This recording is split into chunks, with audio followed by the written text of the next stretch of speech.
Kita masih di siaran Ruang Publik KBR, masih bersama saya Ines Nirmala dan juga dua orang narasumber kita, yaitu Dr. Astri Ferdiana, Technical Advisor NLR Indonesia, dan juga Bapak Al Kadri, orang yang pernah mengalami kusta atau OYPNK, serta Wakil Ketua Perhimpunan Mandiri Kusta Nasional.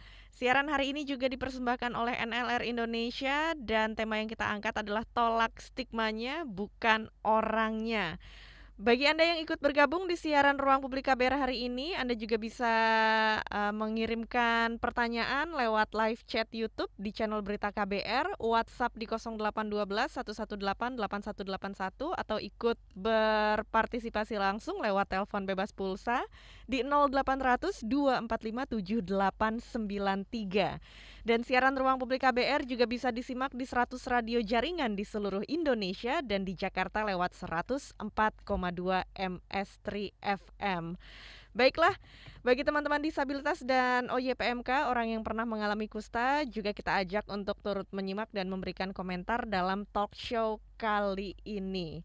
Dan sekarang kita kembali lagi untuk berbincang-bincang ke Pak Al-Kadri yang ini juga seorang aktivis dari organisasi yang memperjuangkan hak-hak orang dengan kusta yang tentu mereka ini banyak menemui berbagai macam tantangan serta mengalami stigma, baik itu dialami dari keluarga, teman-teman atau orang di sekitar mereka ya. Nah, Pak Al-Kadri tadi juga sudah menceritakan bagaimana pengalamannya sejak kecil yang sudah mengalami kusta dan ini Pak Al-Kadri juga bisa ceritakan kepada kita bagaimana sih Pak gambaran stigma dan diskriminasi yang pernah dialami teman-teman OYPMK di wilayah tempat Anda bekerja sekarang ya sebagai aktivis ya. Baik Pak, diaktifkan dulu mikrofonnya. Sorry, maaf. Mm-mm. Sebenarnya ini adalah permasalahan permasalahan utama kusta adalah stigma itu, Mbak. Mhm. Seharusnya masalah kusta sudah bisa selesai karena sekarang ini kusta sudah bisa disembuhkan. Sampai ke tadi Dokter Astri bahwa sekarang betul-betul kusta bisa disembuhkan. Dulu zamannya saya memang kita sangat khawatir dan tentu sudah mempersiapkan diri untuk menerima segala risiko karena dulu kalau ketika kita divonis kusta pasti ujungnya akan tangan puntung, tangan mutilasi, jari-jari mutilasi, apa dan sebagainya. Itu sudah menjadi pikirannya kita karena dulu kan kita memang tidak tahu mau berobat di mana. Dan sekarang betul-betul kusta sudah bisa disembuhkan dan ini adalah hal yang sangat luar biasa karena kesehatan sudah mampu melakukan itu. Nah, yang permasalahan di sini adalah stigma dan stigma ini sangat-sangat berat. Apa yang kami alami yang terkait dengan stigma tersebut itu sangat berat dan tentu membutuhkan ya semua energi untuk mengurangi ini. Perlakuan stigma itu sangat kental yang kami lakukan tadi awal saya sudah menyampaikan bahwa setelah saya divonis kusta bahwa semua apalagi namanya semua orang mengalami ketakutan yang sangat luar biasa untuk berinteraksi dengan saya dan stigma sekarang ini yang banyak apalagi namanya masih tetap melekat dan bukti stigma yang paling melekat sekarang adalah orang-orang yang terkena penyakit kusta itu sangat kurang yang mau menerima dirinya, sangat minim yang mau apalagi namanya mengakui bahwa dia terkena penyakit kusta, sehingga apalagi kalau mau diajak untuk bersosialisasi. Ini yang permasalahan yang kami hadapi. Begitu minimnya orang-orang yang mengalami kusta yang coba kami untuk ajak bergabung di organisasi agar bisa bersama-sama untuk menyampaikan apalagi namanya menyampaikan informasi yang benar terkait penyakit ini itu sangat minim. Ini yang menjadi berat buat kami untuk apalagi namanya khususnya untuk menghapus stigma ini. Ya, tentu memiliki harapan sangat besar bahwa semua orang bisa apalagi namanya bisa bersama-sama untuk uh, bagaimana memikirkan agar stigma ini tidak begitu membatasi kami untuk bagaimana untuk melakukan aktivitas apalagi namanya lainnya. Nah, terkait dengan akses tentu orang kusta, orang yang mengalami kusta ini lebih berat dibanding dengan teman-teman penyandang disabilitas lainnya. Saya Mhm. saya tidak membanding-bandingkan, tapi ini adalah realita yang ada, Mbak, bahwa Ya. orang yang mengalami kusta itu mengalami double, apalagi namanya double stigma, double diskriminasi, terlebih lagi yang perempuan mengalami kusta. Hal yang membuat saya sekarang ini saya masih tinggal di perkampungan kusta, Mbak Mhm. Astri, karena Ya. stigma tersebut, Ibu dokter dan Mbak, saya masih tinggal di perkampungan ini disebabkan karena stigma tersebut. Di kampung saya di apalagi namanya di kampung Bugis itu ketika ada keluarga yang terkena penyakit kusta, yang perempuan tidak ada yang mau melamar dan laki-laki tidak ada yang menerima lamarannya. Itu saking tingginya stigma ini. Malah di Sulawesi Selatan bahwa kusta itu apalagi namanya dijadikan sumpah untuk Mhm. meyakinkan orang lain supaya dia yakin apa yang dia sampaikan. Terkadang kusta ini dia dibuat sumpah untuk Mhm. meyakinkan orang lain. Coba bayangkan beratnya situasi yang kami hadapi terkait dengan stigma tersebut. Iya. Dari eh dari dulu sekitar tahun 80-an sampai sekarang itu masih tetap saja kental ya Pak stigma yang dialami ya Pak? Stigma masih sangat kental, Mbak. Meskipun sebenarnya ada perubahan apa namanya interaksi Mhm. ketika kami berinteraksi dengan orang-orang, Mhm. itu kelihatannya sebenarnya sudah tidak begitu kelihatan. Mhm. Akan tetapi ketika kita mau mendapatkan informasi secara khusus dari orang-orang di sekitar, Mhm. itu penolakan dan pemahamannya masih sangat keliru terhadap kami. Iya. Ini hanya karena banyaknya aturan yang memaksa mereka untuk menerima kami, banyaknya aturan yang memaksa mereka untuk tetap harus berinteraksi dengan kami. Itu barangkali yang membuat mereka mau berinteraksi dengan kami.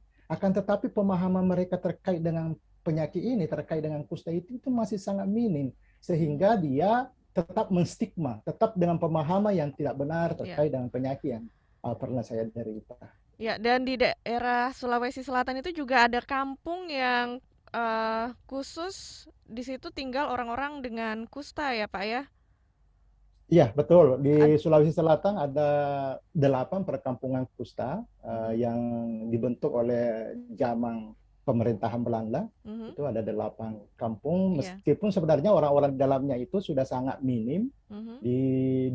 Sudah sangat minim orang yang pernah mengalami kusta. Mhm. Di lokasi saya sekarang ini ada sekitar 1.300 jiwa, itu hanya sekitar ada 400 orang yang pernah mengalami kusta, dan yang mengalami kerusakan organ seperti saya itu tidak Mhm. sampai 200 orang. Iya. Sebenarnya sudah sangat, kalau populasinya sudah sangat minim, khususnya yang mengalami kerusakan organ yang semakin hari semakin menurun. Iya, iya betul. Karena sekarang juga akses pengobatan sudah lebih baik ya Pak ya. Jadi orang dengan kusta bisa mendapat pengobatan lebih cepat dan itu juga akan membuat apa? Mencegah adanya terjadi disabilitas. Baik, sekarang saya ke Dokter Astri lagi nih Dok, yang kita tahu bahwa kusta ini adalah penyakit yang sering terabaikan dan yang sering menjadi tantangan adalah stigma dan diskriminasi akibat kusta. Kalau dari dokter nih dan juga NLR Indonesia, apa yang dilakukan dalam upaya penanggulangan stigma atau diskriminasi akibat kusta? Ya, em, ya stigma ini memang masalah yang cukup kompleks dan tentunya untuk mengatasi stigma ini dibutuhkan upaya yang cukup komprehensif dan konsisten ya. Kami pernah melakukan survei di tahun 2020 di salah satu daerah di Indonesia dan kami menemukan bahwa masyarakat dan nakes itu mereka mau bergaul dengan OYPMK, tapi anehnya Mhm. atau uniknya mereka tidak mau berinteraksi dekat. Jadi misalnya mereka tidak mau mempekerjakan OYPMK, tidak mau menikahkan anaknya dengan OYPMK, tidak mau menerima OYPMK tinggal di rumahnya, misalnya sebagai anak kos dan sebagainya. Jadi baru saja juga saya mendengar ada salah satu anak dari OYPMK yang ditolak menikah oleh keluarga pasangannya. Bayangkan ya di tahun Ya. 2022 masih ada OYPMK anak dari OYPMK yang gagal menikah karena ditolak oleh keluarga pasangannya. Jadi untuk mengatasi ini memang butuh kerjasama, kita harus bahu-membahu.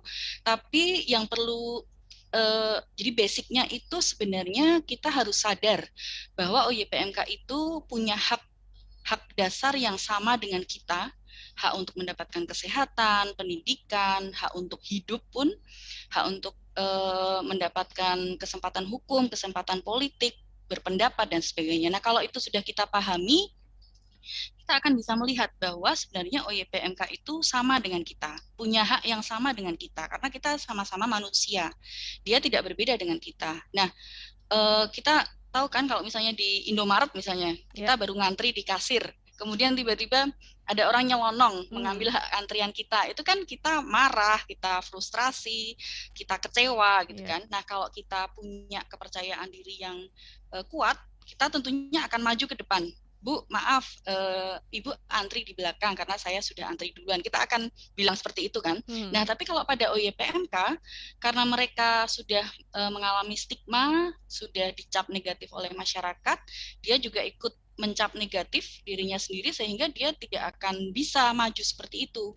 Hanya orang-orang tertentu saja seperti Pak Al-Qadri yang luar biasa bisa membawa nama organisasi, membawa nama OYPMK, dan itu hanya segelintir saja, hanya minoritas dari keseluruhan OYPMK yang ada di Indonesia. Jadi sebagian besar kegiatan NLR itu adalah arahnya ke peningkatan kesadaran, kesadaran dan pengetahuan masyarakat, nakes, dan kalau bisa juga sampai stakeholder, sampai ke tokoh-tokoh masyarakat, tokoh agama, untuk menyadari dan mengetahui apa itu kusta, kemudian menyadari bahwa mereka punya hak yang sama dengan kita, dan kita melakukan ini dengan berbagai strategi. Ada kampanye peningkatan kesadaran, ada pelatihan, ada juga kampanye lewat media seperti ini, lewat talk show, lewat media massa. Kemudian kita juga mentarget berbagai kelompok masyarakat, tidak hanya nakes dan di sektor kesehatan, tapi juga lintas sektor. Dan juga kita banyak di provinsi maupun kabupaten kita berusaha melakukan advokasi kepemimpinan daerah supaya mulai memperhatikan kusta di daerahnya. Singkatnya seperti itu, Mbak. Baik, dokter, nanti kita juga akan bahas lebih banyak lagi apa yang bisa kita lakukan bersama untuk menangkal stigma akibat kusta. Dan sekarang saatnya kita jeda dulu sejenak, dan Ruang Publik KBR juga masih mengundang Anda untuk ikut bergabung lewat telepon bebas pulsa di 0800 245 7893 atau WhatsApp di 0812 118 8181 serta lewat live chat YouTube di channel Berita KBR.